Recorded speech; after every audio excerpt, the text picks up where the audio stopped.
நாளைய தமிழகமே எங்கள் தலைவரே, உங்கள் பிறந்த நாளில் வாழ்த்தி வணங்குகிறோம். அதிமுக கல்யாண சுந்தரம் அவர்கள் என்ன தெரிவித்திருக்கிறார், அது தொடர்பான பேட்டியை பார்க்கலாம்.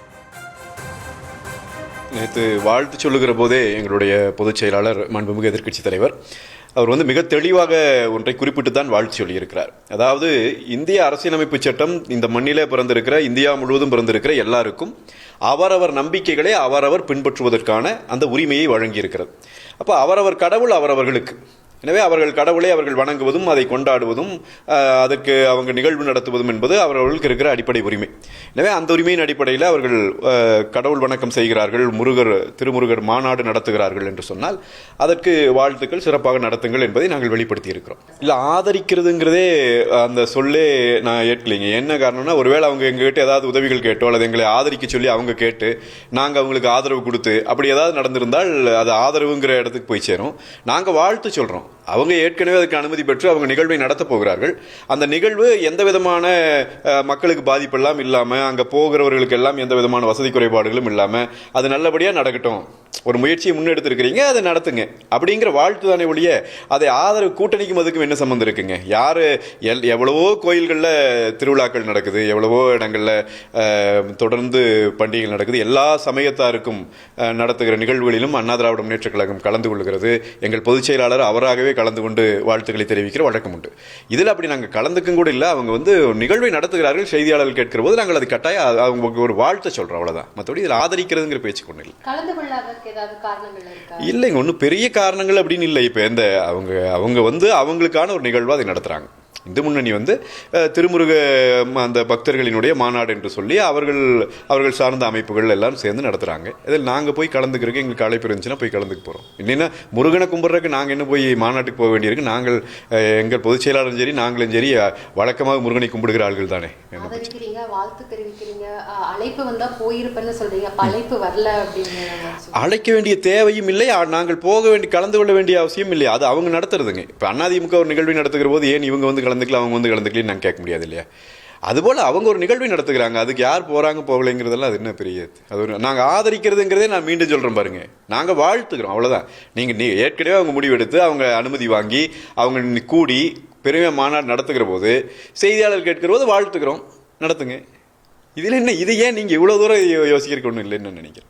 அது எப்படி அப்படிங்கிறத திமுக காரர்கள் தான் விளக்கணும். இப்போ இதில் அரசியல் சார்ந்து இருக்குது அப்படின்னு சொன்னால், ஒன்றை செய்வது அரசியல் என்று சொன்னால் அதை எதிர்ப்பதும் அரசியல் தானே.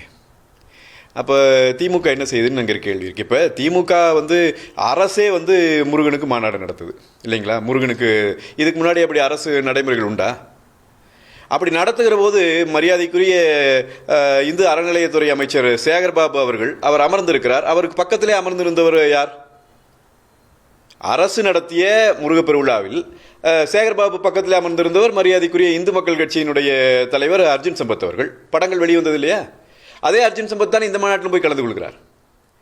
அப்புறம் அது நல்ல மாநாடு, இது நடத்துவது அரசியலுக்கான மாநாடு என்று திமுக சொல்லும் என்றால் நான் கேட்கிறேன், இதே சேகர்பாபு அவர்கள் திருமதி கனிமொழி அவர்கள் கலந்து கொள்கிற ஒரு நிகழ்வில் திருச்செந்தூரில் சொல்கிறாரு, மக்கள் மிகப்பெரிய சிரமப்படுகிறார்கள். திருச்செந்தூரில் முருக தரிசனத்திற்காக நின்றிருந்த பக்தர்கள் அந்த நெருக்கடி ஒழுங்காக அதை சரி பண்ணி வைக்காத காரணத்தால் நெருக்கடியில் அவங்க உயிரிழக்கிற ஒரு அவலத்தை நாம் பார்த்தோம். அந்த சமயங்களில் சேகர்பாபு சொல்கிறாரு, அதாவது திருப்பதி போனால் காத்திருப்பானுங்க 24 மணி நேரம், இங்கே வந்தால் ஒன்று பேசுவானுங்கிறார். இல்லைங்களா?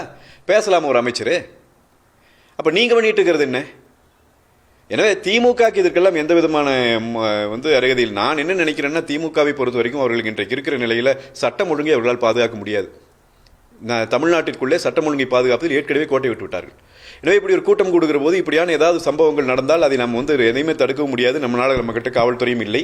எனவே அப்படி இருக்கிற போது இதை முன்கூட்டியே இப்படி சொல்லி வச்சிடலாம், இது அரசியலுக்கானதான் என்பதை சொல்லிட்டோம் அப்படின்னு சொன்னால் முழுக்க இந்த மாநாடு முழுக்க சர்ச்சையிலேயே நடந்து கொண்டிருக்கும். நாளைக்கு ஏதாவது பிரச்சனை வந்தாலும் நாம் அதிலே தப்பித்துக் கொள்ளலாம் என்று தான் இந்த அரசு ஒரு முன் யோசனையாக இந்த வேலையை செய்கிறதுங்கிறதா என்னுடைய பார்வை. இல்லை, இது என்ன நாங்கள் என்ன கேட்குறோம், இது மறுபடியும் சொல்கிறேங்க, நாங்கள் ஆதரிக்கிறோம் என்பது நாங்கள் ஏதாவது உதவி பண்ணியிருந்திருக்கணும். நாங்கள் போய் அவங்களுக்கு நாங்கள் ஆதரிக்கலை, வாழ்த்து சொல்லியிருக்கிறோம். எல்லாரையும் போல் வாழ்த்து சொல்கிறோம். யார் மாநாடு நடத்துகிற போதும் நாங்கள் வாழ்த்து சொல்கிறோம். இதை இந்த இந்துத்துவ சக்திகள் என்று நாம் சொல்லுகிற போது நான் உங்களுக்கு ஒன்றை சொல்லுகிறேன், எந்த சமயமும் அவரவர்கள் வழிபட்டு கொண்டிருப்பதில் எந்த பிரச்சனையும் இல்லை. ஆனால் ஏதாவது இன்னொரு சமயத்தினர் மீது ஒரு சமயத்தை சார்ந்தவர்கள் தேவையற்ற விமர்சனங்களை வைப்பது அல்லது அவர்களோடு சண்டை ஏற்படுகிற அளவிலே பிரச்சனைகளை செய்வது என்று சொன்னால் அண்ணா திராவிட முன்னேற்றக் கழகம் ஒரு நாளும் ஏற்றுக்கொள்ளாது. அது எந்த காலகட்டத்திலும் யாருக்காகவும் ஏற்றுக்கொள்ளாது. சரிதானுங்களா? இதே நான் மீண்டும் நினைவுபடுத்த விரும்புகிறேன். இன்றைக்கும் கூட்டணியிலே தான் இருக்கிறோம். பாரதிய ஜனதாவைக்கு சேர்ந்த ஒரு முக்கியமான தலைவராக இருந்தவர் ஒருத்தர், அவர் இதே கோயம்புத்தூரில் 2 சமயங்களுக்கிடையே பிரச்சனை வருகிற மாதிரி ஒரு பேச்சு பேசினார். அதிமுக ஆட்சி நடந்தபோது எங்கள் முதலமைச்சர் புரட்சி தமிழர் எடப்பாடியார் அவர்கள் கைது செய்து குண்டாஸில் போட்டார். கூட்டணியில் தான் இருந்தோம். எனவே எங்களை பொறுத்த வரைக்கும் தமிழ்நாட்டிலே வாழ்ந்து கொண்டிருக்கிற சிறுபான்மை மக்களாக சிறுபான்மை மதங்களை பின்பற்றுகிற மக்களாக இருக்கட்டும் அல்லது வேறு இந்து மதத்தை பின்பற்றுகிற எந்த மதத்தை பின்பற்றுகிற மத நம்பிக்கையற்ற யாராக இருந்தாலும் அவர்களை பாதுகாப்பது, அவர்களுக்கான உரிமைகளை நிலைநாட்டுவது என்பதிலே அண்ணா திராவிட முன்னேற்றக் கழகம் ஒரு நாளும் சமரசம் செய்யாது. எனவே இங்கே இந்துத்துவ சக்திகள் வளர வேண்டுமா வளரக்கூடாதா என்பதையெல்லாம் இன்றைக்கு காலம் தீர்மானித்துக் கொண்டிருக்கிறது. திமுக தான் இன்றைக்கு இந்துத்துவ சக்திகளை வளர்த்துக் கொண்டிருக்கிறது. அண்ணா திராவிட முன்னேற்றக் கழகத்தின் ஆட்சி காலத்தில் இப்படியான சர்ச்சைகள் இல்லை. நாங்கள் சட்டம் ஒழுங்கை பாதுகாத்தோம். அதில் எந்த சக்தி வளர்ந்தாலும் இங்கே சட்டம் ஒழுங்கை சிதைக்க முடியாதுங்கிற நிலையை உத்தரவாதப்படுத்தியிருந்தோம். இன்றைக்கி அது இல்லை. அதைத்தான் நாங்கள் சுட்டி காட்டுகிறோம். எங்களை பொறுத்த வரைக்கும் ஒன்று தாங்க, இந்து மதத்தினுடைய சகிப்புத்தன்மை, இஸ்லாமிய மதத்தினுடைய சகோதர வாஞ்சை, கிறிஸ்துவ மதத்தினுடைய சேவை மனப்பான்மை, புத்த மதத்தினுடைய ஜீவகாருண்யம், இன்னும் இருக்கிற பல்வேறு மதங்கள் மத நம்பிக்கையற்றவர்களினுடைய அந்த மனிதநேயம், இது இந்த நாட்டை வலிமைப்படுத்த வேண்டும், வளப்படுத்த வேண்டும் என்கிற சிந்தனை எங்களுக்கு உண்டு. இதிலே மோதல்களை ஏற்படுத்துகிற எந்த வேலையும் நாங்கள் அனுமதிக்க மாட்டோம். இன்றைக்கு அவர்கள் மத விழா ஒன்றை நடத்தி அவர்கள் கொண்டாடுகிறார்கள் என்று சொன்னால் நாங்கள் வாழ்த்து சொல்லுகிறோம், அவ்வளவுதானே ஒழிய இதற்கு இவ்வளவு பெரிய அரசியல் சாயம் பூசி இதை ஒரு அரசியலாக மாற்றுகிற வேலையை திமுக கைவிட வேண்டும். நாளைய தமிழகமே எங்கள் தலைவரே, உங்கள் பிறந்த நாளில் வாழ்த்தி வணங்குகிறோம்.